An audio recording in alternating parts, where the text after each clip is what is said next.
नमो ओरियंतां नमो सिद्धाणं नमो आर्यां नमो उज्जानं नमो लोय सुपसां स्वपंचन मुक्कारो स्वभावपणासां मंगलानं च सुब्बेसिं परमं वै मंगलम्। ओम नमो अर्हते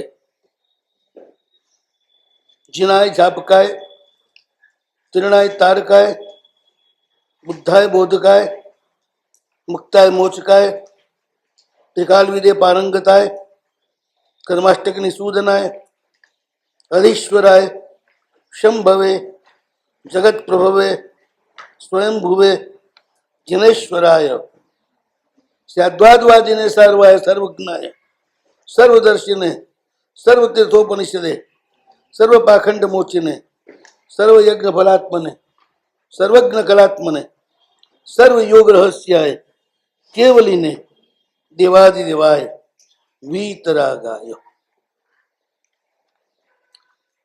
शक्यस्थवना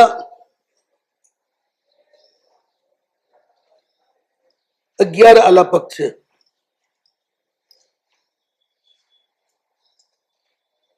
ત્રણ આલાપક આપણે પૂરા થયા, જેમાં 59 પરમાત્માના નામોનો સ્વાધ્યાય આપણે કર્યો. હવે ચોથો આલાપક શરૂ થાય છે.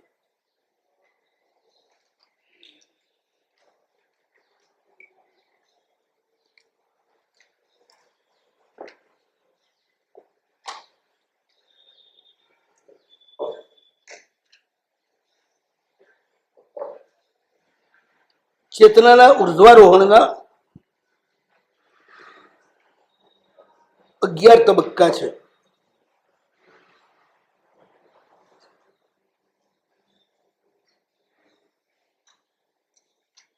સમ્યક દર્શનથી શરૂ થાય અને અયોગી કેવળ એ પૂરું થાય.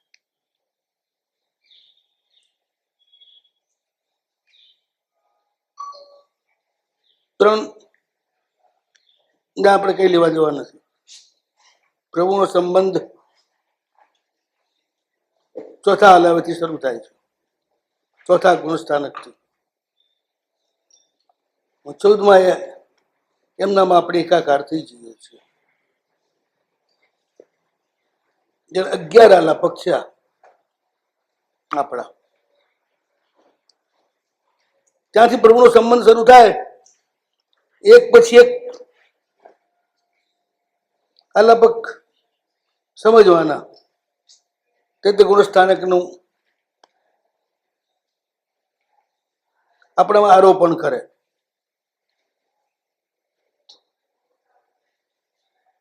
એટલે એવું સ્પષ્ટ લાગે છે આપણા માટે ચતુર્થ ગુણસ્થાનકથી લઈ છેલ્લા ગુણસ્થાનક સુધીની યાત્રા પ્રભુની આંગળી પકડીને જ કરવાની છે.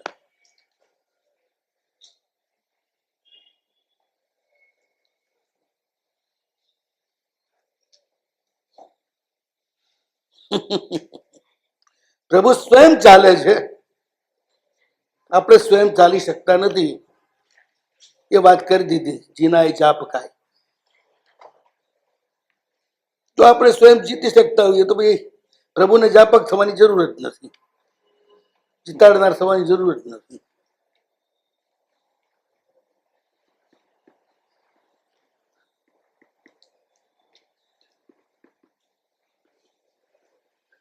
અરહંત ભગવંત એમને નમસ્કાર. જે ક્યાંય હારતા નથી, બધે જ જીતે છે.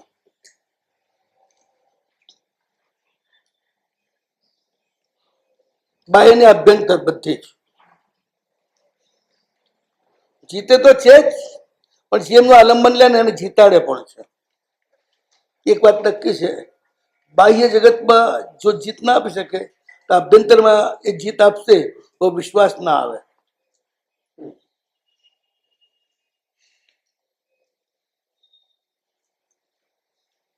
સ્થૂળ ભૂમિકાનું પણ જો કામ ન કરી શકે તો સૂક્ષ્મતમ ભૂમિકાનું તો કામ સી રીતે કરી શકે? કોઈ જોરથી બોલતું હોય ના સંભળાય, એકદમ ધીમેથી કોઈ બોલતું ક્યાંથી તમને સંભળાય? મોટા અક્ષરે ના વાંચી શકો તો નાના અક્ષર તો વાંચવાનો કઈ સવાલ જ નથી.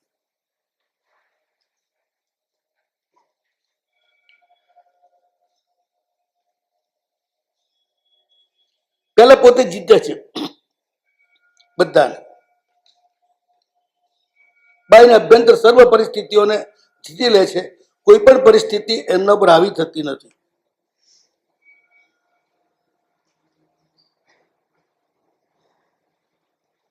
કોઈ સ્તુતિ કરે કે નિંદા કરે,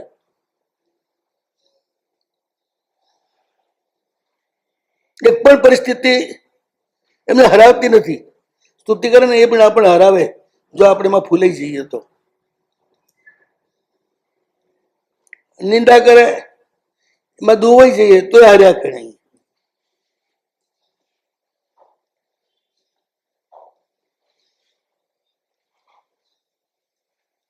રતિ અને અરતિ,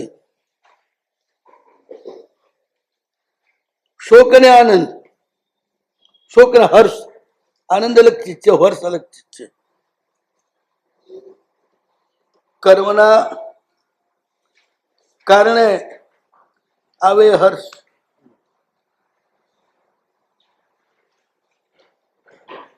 કર્મક્ષયથી મળ્યા.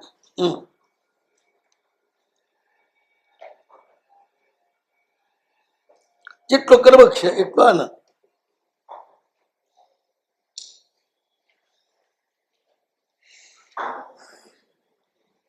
આનંદનું જે એક વિકૃત સ્વરૂપ હર્ષ છે એવું કરું.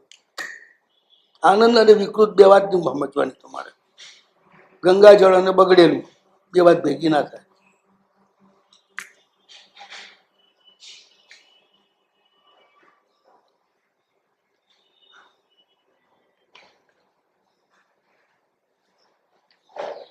કોઈ પણ આલંબન વિના જે પ્રગટ થાય એનું નામ આનંદ, અને કોઈ પણ બાહ્ય પૌદ્ગલિક પર્યાયના આલંબનથી જે આવે એનું નામ હર્ષ.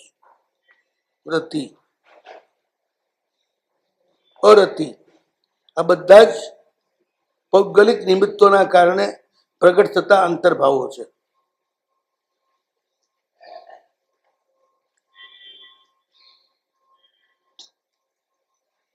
કેટલા વિશે નો કસાય આપણે રતિ અરતિ, પછી હાસ્ય રતિ અરતિ, ભાઈ શોક ને દુર્ગંછા, હાસ્ય રતિ અરતિ, નવ નો કસાય થયા.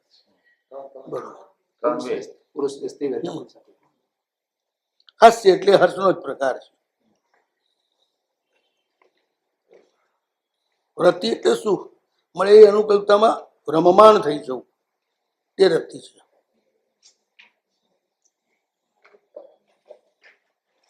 પ્રતિકૂળતાથી હારી જવું એ અરતિ છે. હાસ્યની સામે શોક છે, ભય ને દુર્ગંછા છે. પ્રભુ આ બધાને જીતી લે છે.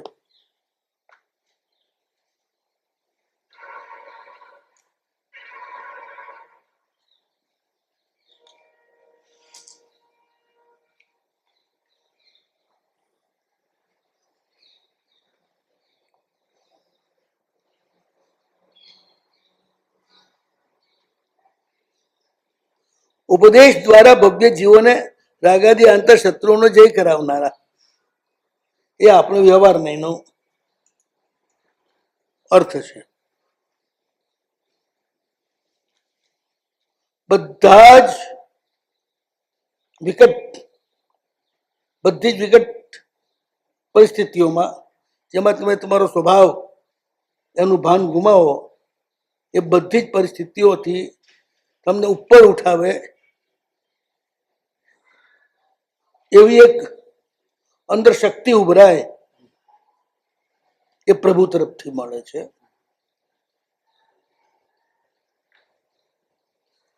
પ્રભુના ધ્યાનથી મળે છે, પ્રભુના જાપથી મળે છે, પ્રભુના આલંબનથી મળે છે. માત્ર ઉપદેશ નથી, કારણ કે ઉપદેશ દ્વારા આ કાર્ય તો પછી માત્ર એ જીવે ત્યાં સુધી જ ચાલે, કેવડી અવસ્થામાં ફરે ત્યાં સુધી જ ચાલે.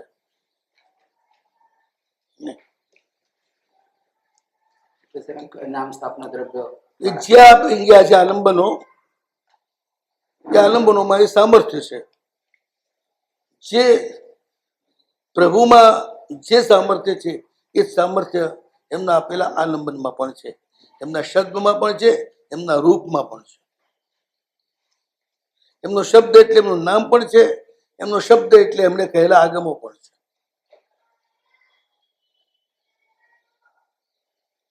એ તમને જીતાડે. તમારામાં એટલી ઉર્જા ભરે કે આ બધી પરિસ્થિતિ ઉપર તમે વિજય મેળવી શકો, એનાથી ઉપર ઉઠી શકો, બધી પરિસ્થિતિઓને જીરવી શકો.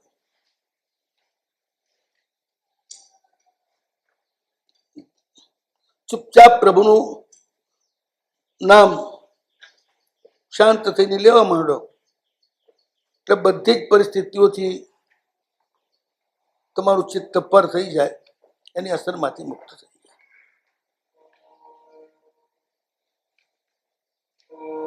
ભાવથી લેતો ઘણી વાર એવું બને ને ભાઈ, લાડો રોતા રોતા એ ખાય ને હસતા હસતા એ ખાય, પણ આમ જાય તો પેટમાં જ ને, એ ભૂખ સમાવવાનું કામ તો કરે જ ને.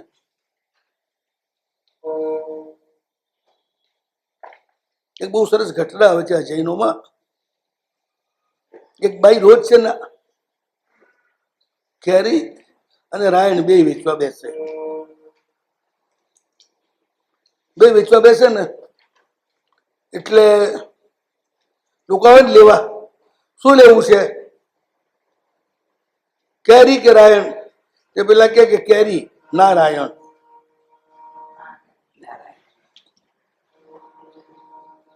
કેરી ના રાયણ.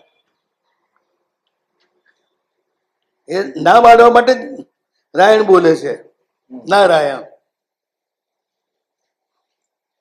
પણ એ રીતે રોજ એ નારાયણ જપ થાય છે ને, એ ડોશી જે વેચવાવાળી છે ને મળે છે ને, ત્યારે એને વૈકુંઠમાં સ્થાન મળી જાય છે. એ પૂછે છે પણ મેં કઈ ધર્મ કર્યો નથી અને આ તમે મને કઈ રીતે આપો છો? તો કે રોજ તો નારાયણ નારાયણ તારી આજુબાજુ બોલાતું હતું ને, એ તો ધ્યાન દઈને સાંભળ્યું છે અને તું એ ભેગી બોલતી હતી નારાયણ. ચલો, એવું જ આપણે બીજું આવે શાસ્ત્રીય દ્રષ્ટાંત. છોકરાનું નામ હંસ છે એટલે ડોશી હંસ હંસ બોલે છે. એ તો દીકરાને બોલાવવા માટે બોલે છે,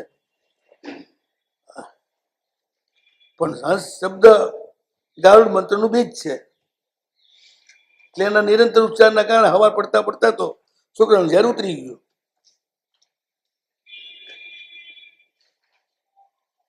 આવી દ્રવ્યની તાકાત તો ભાવની કિંમત શું? ભાવની કિંમત એ સીધો મોક્ષ આપે. દ્રવ્યની તાકાત એ કે તમે જે પરિસ્થિતિમાં દગાઈ ગયા છો, ફસાઈ ગયા છો, એમાંથી તમે ઉગારી લે.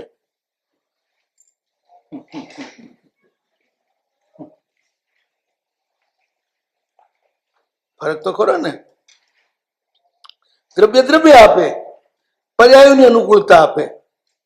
ભાવ જે છે દ્રવ્ય નું શુદ્ધ સ્વરૂપ આપે. બસ એટલો ફરક, એથી વધારે નહીં.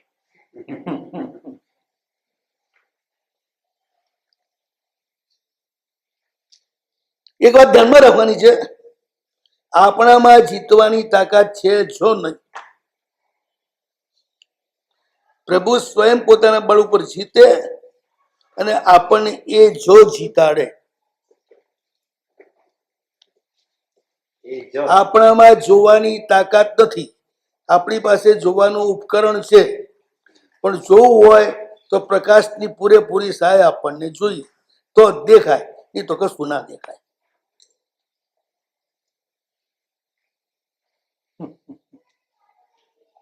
સપનું પ્રકાશ વગર દેખાય.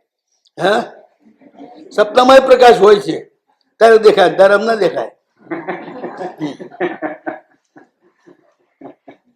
ત્યારે દાડે જે પ્રકાશ આવેલો ને એથી એ અંદર પુરાઈ રહ્યો હોય, જે પ્રકાશ એમાં પ્રગટ થાય. એ પ્રક્રિયા વિચિત્ર છે. એવું સાહેબ કેવી રીતે? એ એવી રીતે જ હોય. દેખાય છે માટે પાકું થઈ ગયું. પ્રકાશ છે જ. પ્રકાશ ન હોય તો દેખાય જ એના નહીં. કરતા એમ કોને મનક કલ્પના છે. ના, મને કલ્પના નથી હોતી. સ્વપ્નની પણ એક દુનિયા છે એવી, એ ઠીક જ છે. આ દુનિયાની જેવી જ છે દુનિયા. ફરક એટલો છે કે આંખ ઉગડી જાય તે જતી રહે છે, પણ દુનિયા એ જોરદાર છે.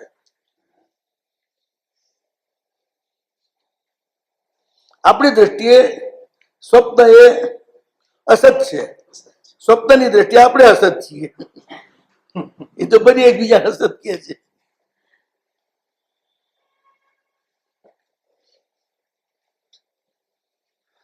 એટલે પ્રભુ જીતાડે, એ તરે ને તરાવે.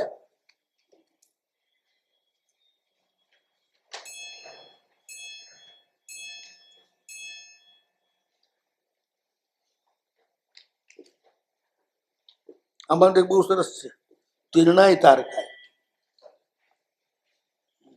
તરી ગયા છે અને તારક છે.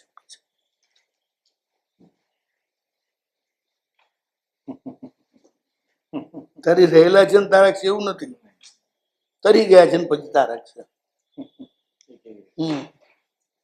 એટલે એનો અર્થ એ થયો, તરી જ ગયા તા, તમને લઈ જવા પાછા આયા, એટલે તારક.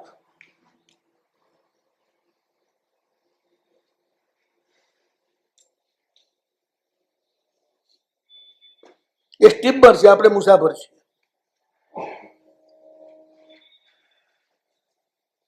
હાથ પકડીને તરાવી રહ્યા છે એવું નહીં સમજવાનું.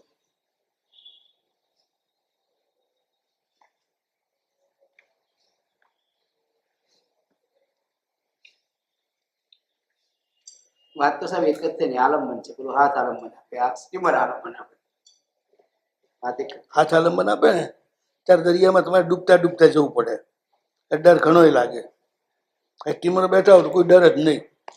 પછી આરામથી મગરમચ્છે જુઓ ને વેલ માછલીને જુઓ, અને તરતા હોય ને એમની જોડે જોડે, તો મગરમચ્છ કે વેલ માછલી બાજુમાં આવે ને એટલે ખબર પડે કે શું થાય. હાથ છૂટી જાય.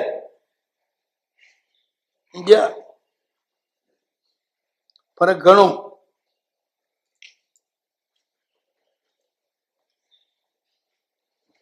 એ તારક છે, તમે સ્વયં તરી શકતા જ નથી.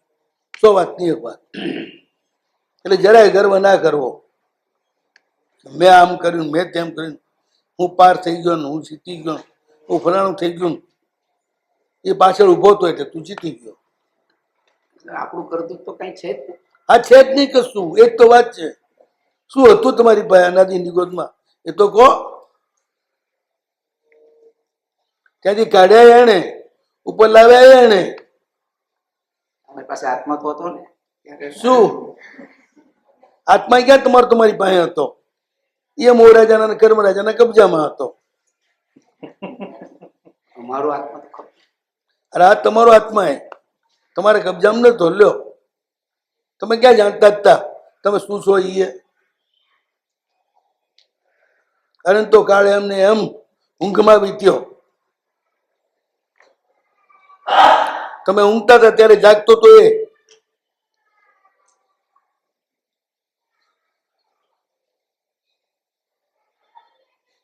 એનું શાસન હતું. એમાં એક પછી એક જીવો મોક્ષે જતા હતા અને અહીંયા જગ્યા થતી જતી હતી. એમાં તમારો નંબર લાગી ગયો.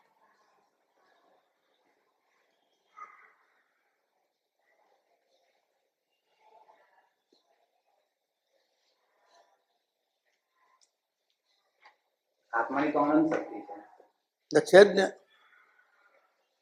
પ્રગટ થાય ત્યારે.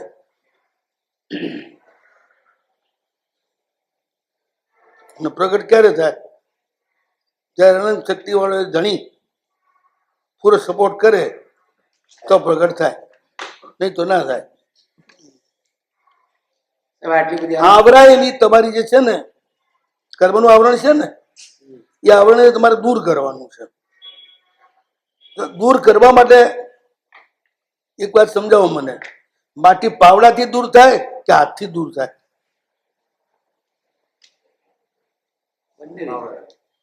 હાથથી ક્યારે પાર આવે એ ખબર પડે છે કઈ? બંને રીતે બોલવું હેલું છે, ઉખાડજો એટલે ખબર પડે હાથથી કેટલી પડે છે. પાવડા વિના પાવડા વિના છે જ નહીં. એટલે તમારી શક્તિ તો નથી, નક્કી થઈ ગયું. પાવડો પકડવાની તમારી શક્તિ છે, એની અમારી ના નહીં. પાવડો હલાવવાની તમારી શક્તિ છે, એની એ ના નહીં. એ સ્વીકારીએ છીએ. એમ ભગવાનની એ શક્તિ, એને પકડવાની શક્તિ તમારી, પણ શક્તિ એમની જ. ગોળી ચલાવવાની તમારી શક્તિ, પણ હમાન મારે ગોળી, તમે નહીં. અમે ચલાવીએ તો મારે ને. હા, તો ચલાવવાની શક્તિ તમારી અમે સ્વીકારી લીધી, પણ મારવાની તાકાત એની, તમારી નહીં. એની આવકી છે, તમે ઉછીને આપેલી નથી. અનંત શક્તિમાન છે તો ભગવાન કેમ નથી થતું? હમ અનંત શક્તિમાન છે તો ભગવાન કેમ નથી થતું? તારે છે ને ઉપર જે લઈ આવે છે, પછી પેલો ધણી થવા જાય છે એટલે જાય જ પાછો. અમારે તો એક જ નિયમ છે, ભગવાનને ધણી માને ને એ કરે છે એમ માને અને લઈ જાય, ને હું કરું છું એમ માને અને ભગવાન છોડી દે. ભગવાનનો એક જ નિયમ છે, એક જગ્યાએ બે ધણી ના હોય. એ જે પોતે ધણી થાય એ અભવ્ય, જે પોતાનું ધણી પણ મૂકે એ ભવ્ય. હું કરું છું, હું તરું છું, તો ભગવાન કે તર મૂકી દે હાથ તો કૂદી પડ મારી સ્ટીમરમાંથી નીચે, પછી તરતું તારે શું તારે આઠે કરવાનું મગરમચ્છ તૈયાર જ છે ગળી જવા માટે. અનાજીનો અહંકાર છે ને, અદૃશ્ય જે અસ્તિત્વ પરમાત્માનું છે ને, અને એની જે શક્તિ છે ને, એને સ્વીકારતા પેટ દુખાડે છે, નથી સ્વીકારી શકતા આપણે. આમાં જીનાય જાપકાય ને તીરણાય તારકાય. મેં એમ સમજો કે ભગવાન જે સ્ટીમરમાં બેસે એને જ તારે, ન બેસે નહીં તારે, બેસે. બસ તો પછી ન બેસે એનું શું કરે ભગવાન? પરાણા બિહાડે નહીં, કારણ કે એમની સ્ટીમરમાં તો ફૂલ ભીડ હોય છે. દેવું એક દઈ જાઓ, કોઈ હાથ પકડીને બિહાડવા નહીં આવે. દઈ જશો તો લઈ જઈશું બસ પેલે પાર. પછી કરુણા બુદ્ધિ ક્યાં રહી? હે, કરુણા ક્યાં રહી? કરુણાના કારણે તો સ્ટીમર લાઈન મૂકી, પછી કરુણાનો કે અહીંયા થોડા છોગા ચડાવવાના છે, ટિકિટ નથી લેતા, ભાડું નથી લેતા, ખાવા પીવાની બધી સગવડ આપે છે, બેઠા પછીની બધી તમારી તૈયારી રાખે. પછી ઇન્દ્રિય વધારે તમારે જોઈતું હોય તો ભગવાન કયો રેવા દે, તું 2 વર્ષનો ગગો તો તેડી મૂકત અંદર. અત્યારે 4 ઢીંગલાનો બાપ છે, હારી નંદરા વધાય.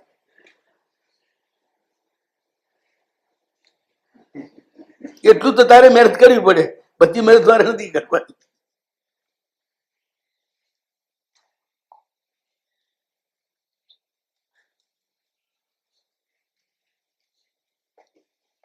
તરસ છીપાવી છે, પાણી પીવું છે, ગ્લાસ તૈયાર છે, ઘડો તૈયાર છે, બધું જ તૈયાર છે, ઊભા થઈને એ કરવું નથી. એટલો જે અકર્મણ્ય હોય ને, ભગવાન એવાઓને પોતાને ત્યાં ઊભા નથી રાખતા. પેલું કે આટલું બધું આપ્યું તો આ કેમ તમે ના કરો? હદ કરી નાખી. હું આપનાર છું, એ તારો નોકર નથી કે તું કેમ હું આઈનું ભરવું. તારી માય ના ઉભી રહે, મારી વાત છો ઘરમાં, તારી ઘરવાળી ના ઉભી રહે.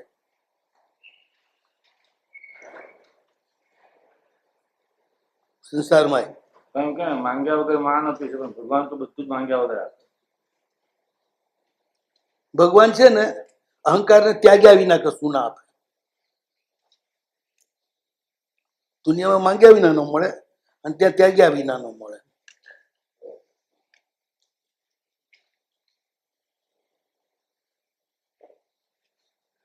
ત્યાગવાનો માત્ર અહંકાર જ છે. સંસારના પદાર્થો તો કેમ ત્યાગવાના છે? એ તમારા અહંકારને પુષ્ટ કરે છે. માટે કંઈક હોય ને એટલા તમે આમ ટાઈટ થઈને હાલો. જેટલી ટાઈટી છે ને, જેટલા વધારે પૈસા એટલો વધારે ટાઈટ, જેટલી વધારે સત્તા એટલો વધારે ટાઈટ. એ જેટલી બહારની ઉપલબ્ધિ વધારે તો વધારે ટાઈટ થઈ જાય. એટલે તમારું બધું છે ને બાહ્યના આધારે જ છે. અહંકાર એટલે છોડવાનું કે છે, છોડ એટલે તારો અહંકાર જાય. પણ તો આપણે બહુ હોશિયાર છીએ, છોડ્યાનો અહંકાર કરીએ છીએ.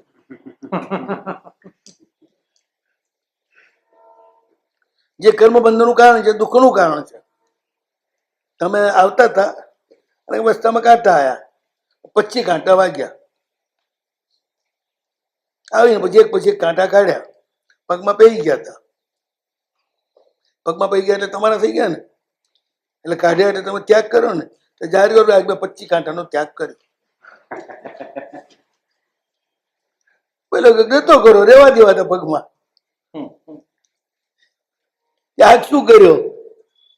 પીડા થતી હતી એટલે કાઢ્યા.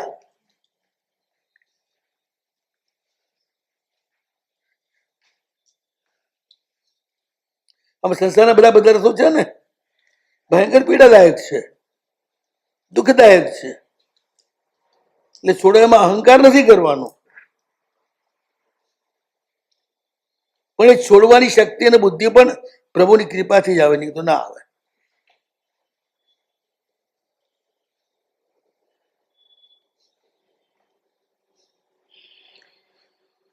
કાંટો કાઢે અને કાંટો બતાડે, અહીંયા તારો કાંટો છે, લાય હું કાઢી આપું.